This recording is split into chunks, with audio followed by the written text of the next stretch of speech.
ಪ್ರತಿದಿನ ನಮಗೆ ಪರೀಕ್ಷೆ ಇದೆ. ಈ ಪರೀಕ್ಷೆಯಲ್ಲಿ ನಾವು ಜಯಿಸಬೇಕು. ಪ್ರೀತಿಯ ಸಹೋದರ ಸಹೋದರಿಯರೇ, ಇದನ್ನು ಜಯಿಸಲಿಕ್ಕೆ ಮನುಷ್ಯನಿಗೆ ಅಸಾಧ್ಯ. ದೇವರು ಮನುಷ್ಯನಿಗೆ ಕೊಡುವಂಥ ಪರೀಕ್ಷೆಗಳನ್ನು ಜಯಿಸಲಿಕ್ಕೆ ಮನುಷ್ಯನಿಗಾಗಲ್ಲ, ಯಾವ ಮನುಷ್ಯನಿಗೂ ಆಗಲ್ಲ.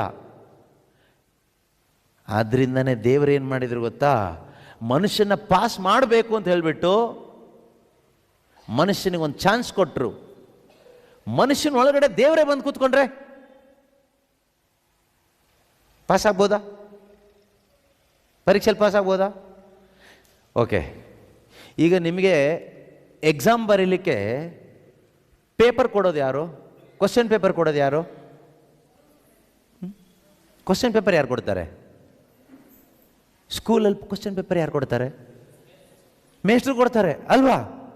ಈಗ ಈ ಕ್ವಶನ್ ಪೇಪರ್ ತಯಾರು ಮಾಡಿ ನಿಮ್ಮ ಕೈ ಕೊಟ್ಟರೋ ಮೇಸ್ಟ್ರೇ ನಿಮ್ಮ ಪಕ್ಕದಲ್ಲಿ ಬಂದು ಕೂತ್ಕೊಂಡ್ರೆ, ನಿಮ್ಮ ಬದಲಿಗೆ ನಾನು ಇರ್ತೀನಿ, ನಿಂಗೆ ಏನಾದರೂ ಕಷ್ಟ ಇದ್ದರೆ ನಾನು ಸಹಾಯ ಮಾಡ್ತೀನಿ, ನನ್ನ ಕೇಳುವಂಥ ಮೇಸ್ಟ್ರು ಬಂದು ಪಕ್ಕದಲ್ಲಿ ಕೂತ್ಕೊಂಡಿದ್ದಾರೆ, ನಿಮಗೆ ಕ್ವಶನ್ ಪೇಪರ್ ಕೊಟ್ಟಿದ್ದಾರೆ.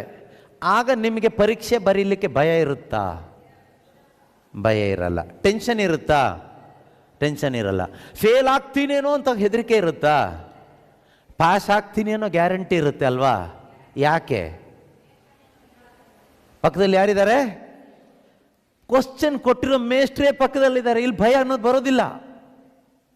ಒಬ್ಬ ನಿಜವಾದ ಕ್ರೈಸ್ತ ಜೀವನ ಅಂದರೆ ಅದೇನೆ.